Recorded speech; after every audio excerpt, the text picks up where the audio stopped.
Hey, hi, how you doing? Originally, this was going to be kind of a disclaimer if you were going to go see the Monolith, and I was going to tell you to be really careful if you're going to drive out there. I was going to tell you to be respectful of the landscape, and I was also going to discourage you from trying to climb all over it so that it didn't get destroyed. But in pure 2020 fashion, things have taken a twist, and the Monolith has now disappeared. It doesn't exist anymore. Which means that my friend Terrance and I are probably the very last people to have photographed the Monolith, and almost certainly I'm the very last person to have made any kind of video footage of the Monolith before it was taken down. Stick around to the end of the video and I'll kind of give you my theory on what I think happened to the Monolith. Hey, hi, how you doing? So we're in the middle of the desert, and this is my buddy Terrance. We grew up together and take photos and stuff like that from time to time. But we're here to go see the Monolith, and let me tell you, it's no fucking secret anymore. It's pretty much overrun with people, but let's at least go see if we can get some good shots.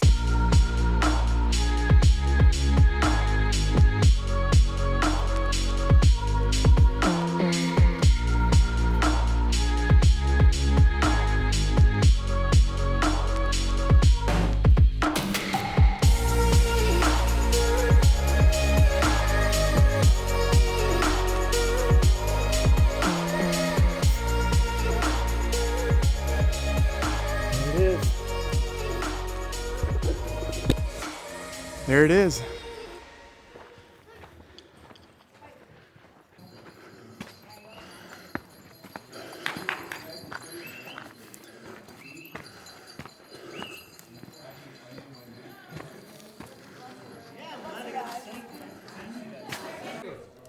Yeah, it'd be interesting to see what this looks like if it's washed. Got it? You know, So, as you can see, it is completely overrun with people, which is kind of to be expected. The coordinates got out really, really early on. But I think Terrance and I are going to come back tonight, and we're going to try to nail some pretty great photos. But let's see what we get. we come in peace. Might be kind of hard to see over my shoulder, but I mean, there's enough people out here that there's even helicopters. So it's definitely not a secret anymore, but it's still really cool.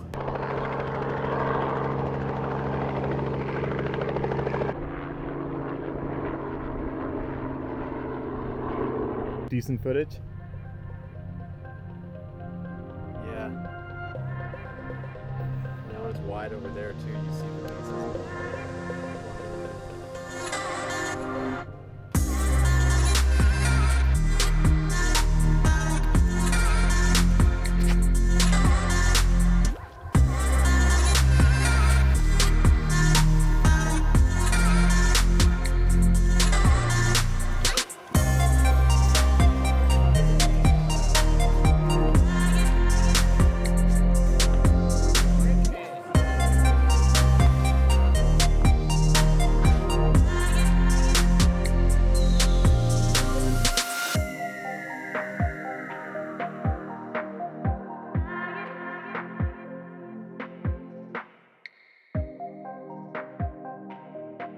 So, we found the Monolith. It's here in the middle of Utah.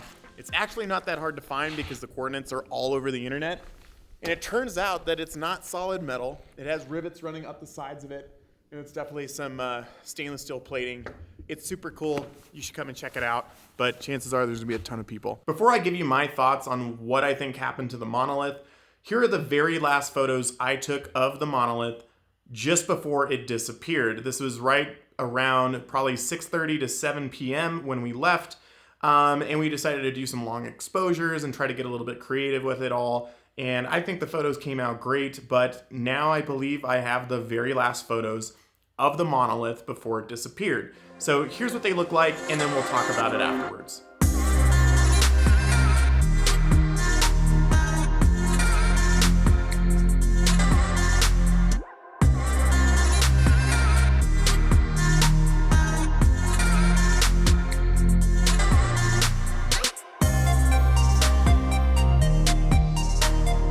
All right, so here's what I think happened. I think that some locals didn't appreciate the huge influx of traffic that the Monolith was bringing to that area, okay? It was a pretty remote location on BLM land, And I would argue that most people weren't going to go in there, and it wasn't going to draw a phenomenal amount of traffic in there. Had this, what I call an art installation, been installed in this canyon. Okay, you have a ton of just beautiful national parks in the area around Moab. You have arches, you have Canyonlands, which I visited in 2017. And my thought is that some locals didn't appreciate a bunch of people just showing up that normally wouldn't have shown up, like myself, right? I probably never would have ended up in that location had the monolith appeared and been a thing, okay? Now, I would like to think that I'm very respectful of the lands and the areas that I visit, right? I pack in, I pack out, I try to be as least destructive as possible. I stick to my trails, I stick to that kind of mindset. But what I can tell you is that not everybody feels that way. Not everybody does that in practice. And I'm sure that people didn't really appreciate some of the things that may have been going on at the monolith. When I visited it, there were easily 100+ people that had come and gone in the time that I was there. And I was there from probably 1 p.m. to 7 o'clock-ish when we decided to head back. Okay? And when I was there during the daytime, I would say that I saw some things that were a little unsettling in the way that people were treating the area. Okay, people were jumping all over it, okay, climbing all over it, and it was probably just a matter of time before it was going to get broken. And then on top of that, I also saw like unsupervised children in the area, like carving into the canyon walls, smiley faces, and just doing things that I personally didn't really appreciate. And I'm not really a local there at all, right? I'm not a resident of Utah, and I found it to be a little cringy. And I have a feeling that that is kind of what happened. I feel like some locals didn't appreciate it. And I don't know that I necessarily blame them after what I saw and what was going on there. I don't know that I would have gone out there and taken it down myself. That's just not me. I thought it was honestly a beautiful piece of art in the middle of the desert. And I think that locals didn't appreciate kind of the traffic and the attention that was being brought to the area. In addition to that, you got to think that it was probably not going to be a forever thing.